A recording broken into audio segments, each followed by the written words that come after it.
fuck you.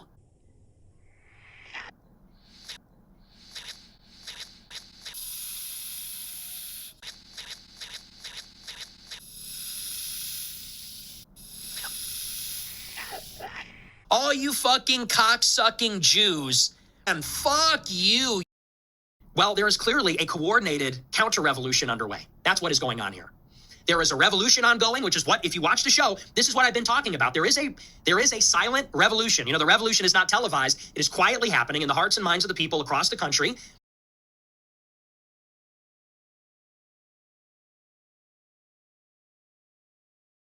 And what is it concerning? It's concerning the influence of American Jews and how they use that influence to get us to support Israel. That's really the primary awakening. That is the subject of the revolution. People are sick of it. People are tired of being finger-wagged and told what to do by Ben Shapiro, who clearly has no loyalty to the United States.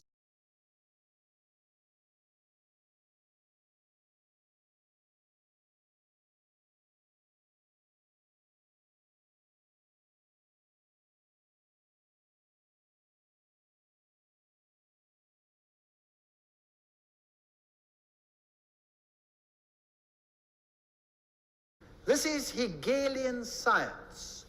Two opposing viewpoints, dialectic thinking. You war the one with the other, and you rub them up until nothing is left. It's called thesis, antithesis, and the resultant clash brings synthesis, that which you want. So this is all a process whereby they wish to attain things. There is chaos created between the races, so you have the Ku Klux Klan, which is anti-black, and you have organizations which are equally anti-white.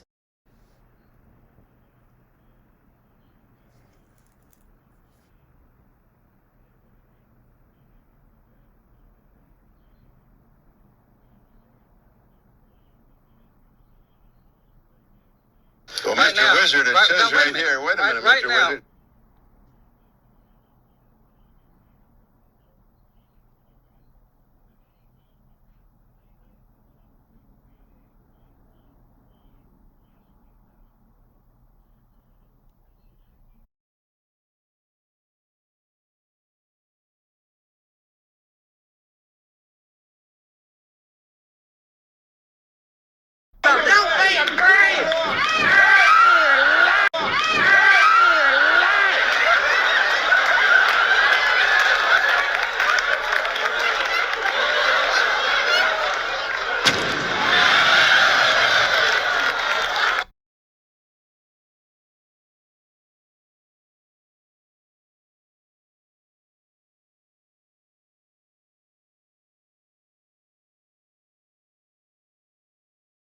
Now's your chance, kid.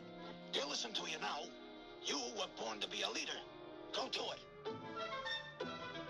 Listen to me, everybody. I'm your new leader. I'm gonna save your lives. I'm gonna tell you what to do. Don't listen to that pipsqueak. The sky isn't falling. I tell you, this too falling. And I tell you it isn't. This too. All right. If the sky is falling, why doesn't it hit me on the head?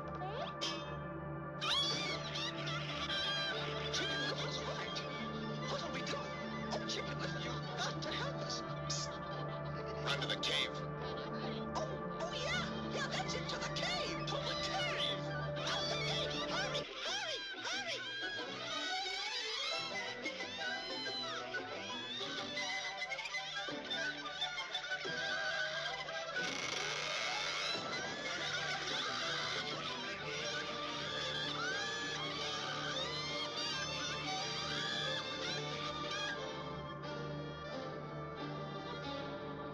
Dinner is served. Don't worry, folks. This all turns out all right. Delicious. Hey, wait a minute. This isn't right. That's not the way it ends in my book. We don't want to go to war with Iran.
We don't want to support Israel's campaign in Gaza.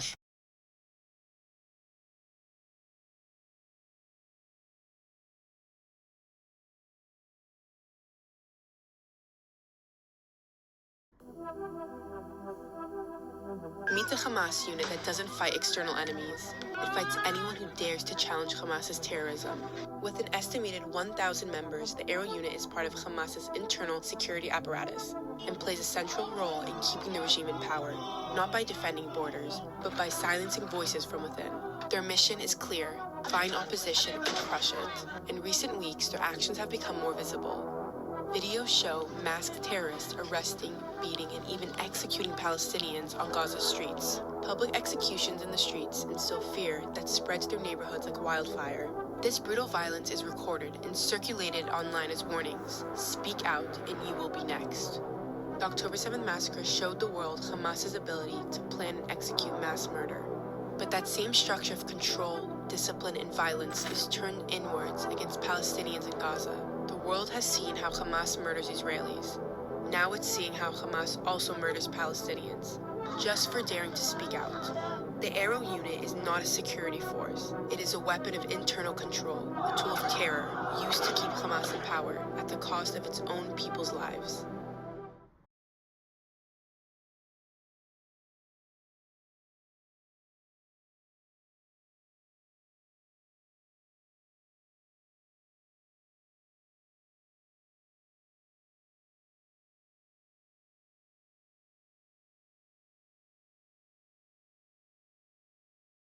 And we're tired of the gaslighting. We're tired of these shadowy political moves, the stuff with Larry Ellison, TikTok.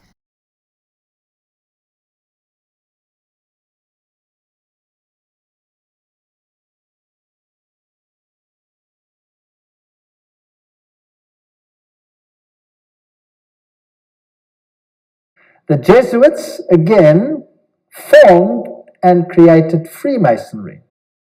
I'm Catholic. And Freemasonry was created into doing the work that Rome wanted them to do, so that Rome could sit in the background while Freemasonry did it for them. And then it wasn't them, it was them. Very clever. Very, very clever indeed.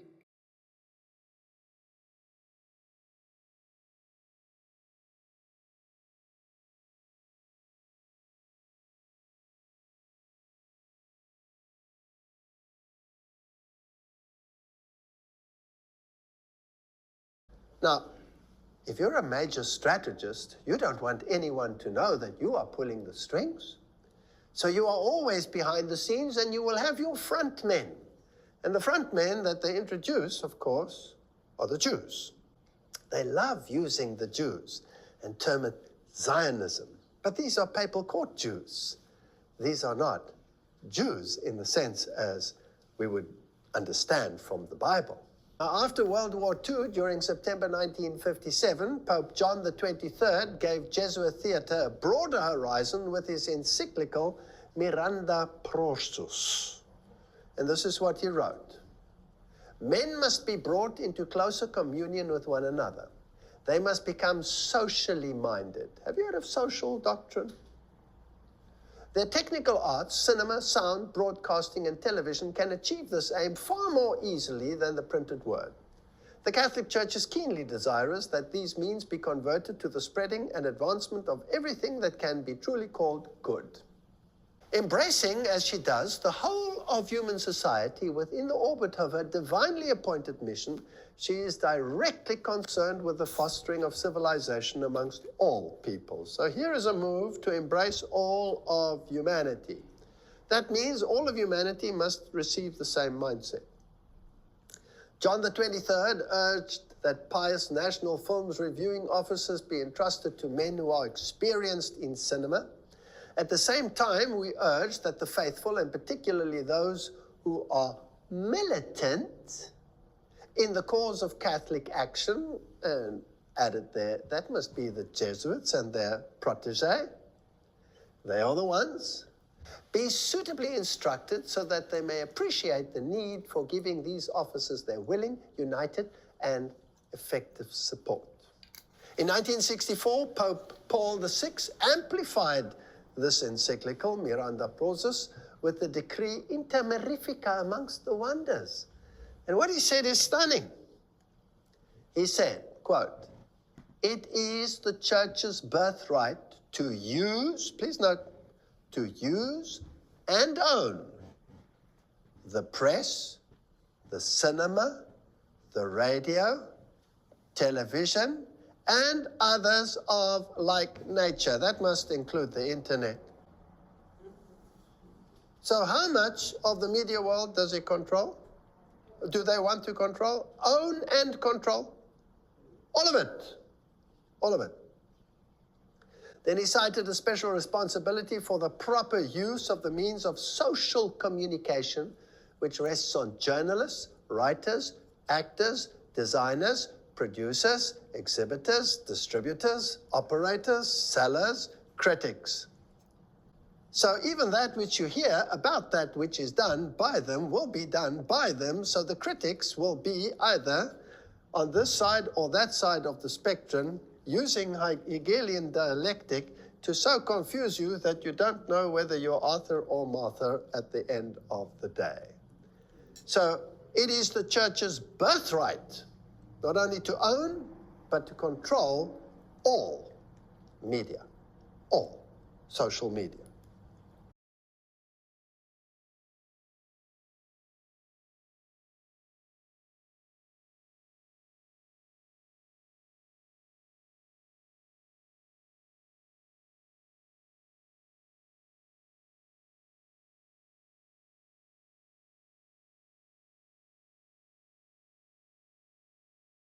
Very clever. Very, very clever indeed. We, Americans, need to be aware. So we Americans need to know what we're dealing with.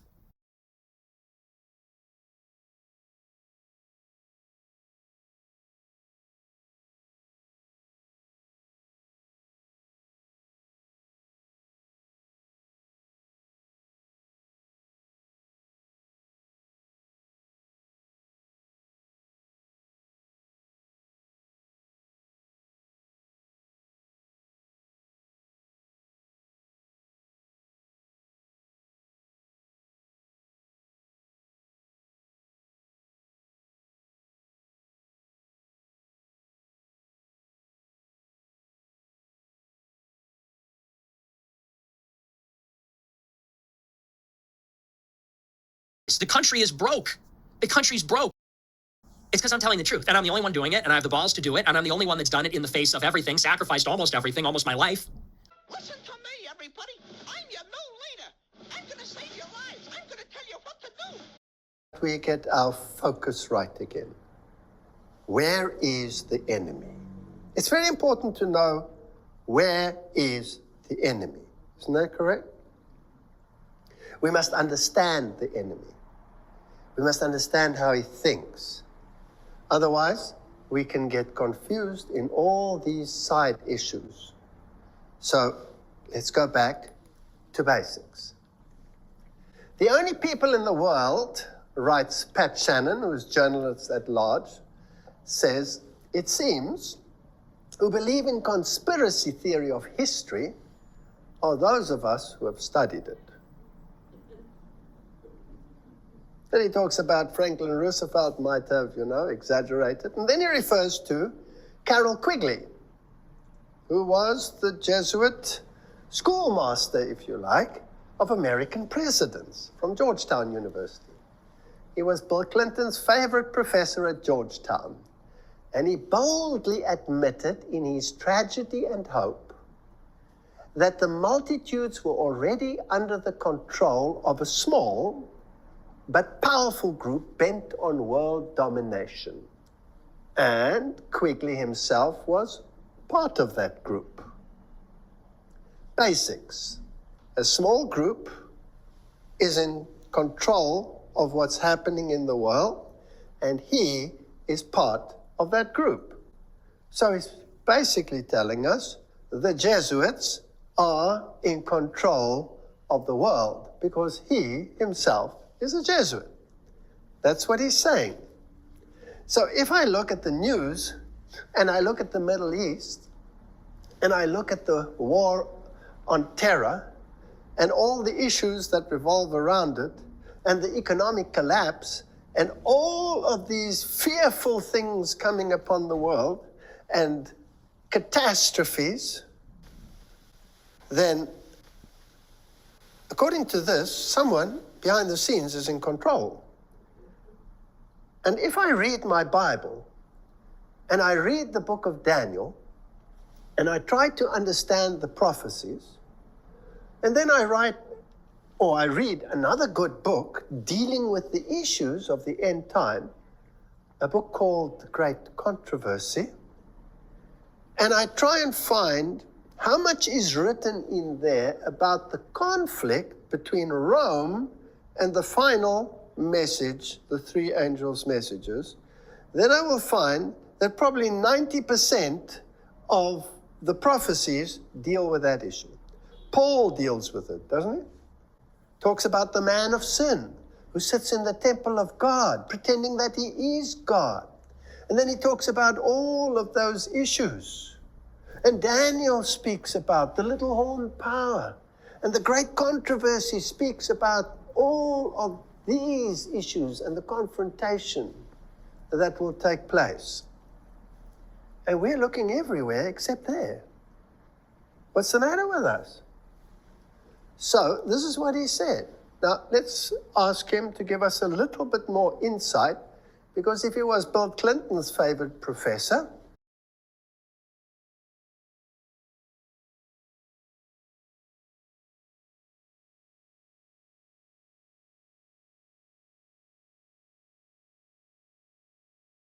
who was, after all, a very prominent, and still is behind the scenes, a very prominent member of the elite, then let's see what else he has to say. He said in Tragedy of Hope, the arrangement or the argument of two parties, political parties, should represent opposed ideas in policies, and perhaps of the right and the other of the left, is a foolish idea acceptable only to doctrinate and academic thinkers. Instead, the two parties should be almost identical, so that the American people can throw the rascals out at any election without leading to any profound or extensive shift in policy.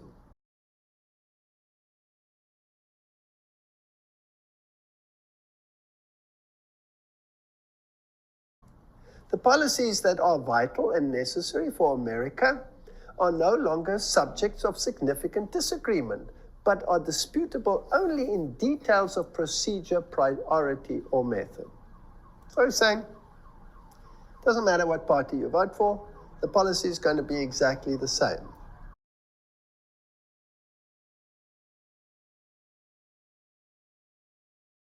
The question is, where's the policy heading, and who controls the policy? Now, you already told us who, he says, will control the policy. But then he continues and he says, loyalty is one thing, loyalty is very important, but what you also need is dissent. You need dissent. The two need to be in a vital relationship to each other. Without dissent, basically, you will get nowhere. So he says. Now, my question is, in heaven, was it a perfect government? Was there any dissent in heaven? No. Until someone decided to introduce dissent. So who is the master of dissent on this planet? Is it the one who controls the forces of good, or is it the one who controls the forces of evil? So the one who propagates continuous dissent must somehow fall under the power that propagates dissent. Isn't that correct? Okay.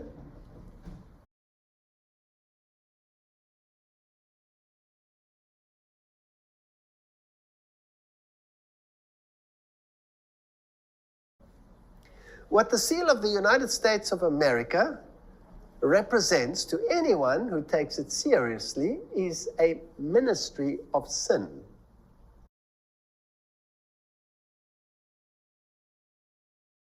You'll find on the Masonic Lodge the compass, the set square, the triangles, the all-seeing eye, all of these. And the all-seeing eye, let's ask the Encyclopedia of Freemasonry what it stands for. So when you see it on the dollar, ask the horse's mouth. They put it there. The all-seeing eye is an all-important symbol of the supreme being borrowed by the Freemasons from the nations of antiquity. On the same principle, the Egyptians represented Osiris, their chief deity, by the symbol of an open eye, and placed the hieroglyphic of him in all their temples. If it's the right eye, it's masculine. If it's the left eye, it's female. Doesn't really matter which one it is. You have Isis and Osiris. That's their own source. So that's what it means on the dollar, and it means nothing else. It's the symbol that the Jesuits claim as their main symbol.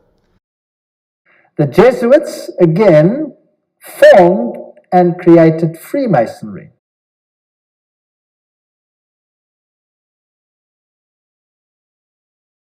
And Freemasonry was created into doing the work that Rome wanted them to do, so that Rome could sit in the background while Freemasonry did it for them. And then it wasn't them, it was them. Very clever. Very, very clever indeed. We read on. Every Masonic lodge is a temple of religion.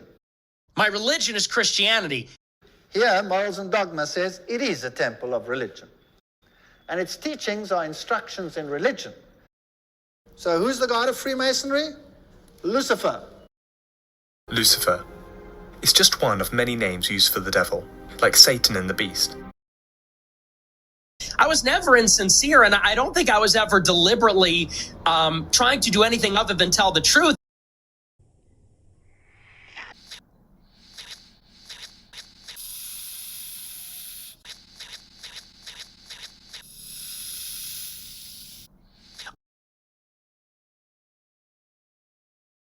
And fuck you. Fuck you too!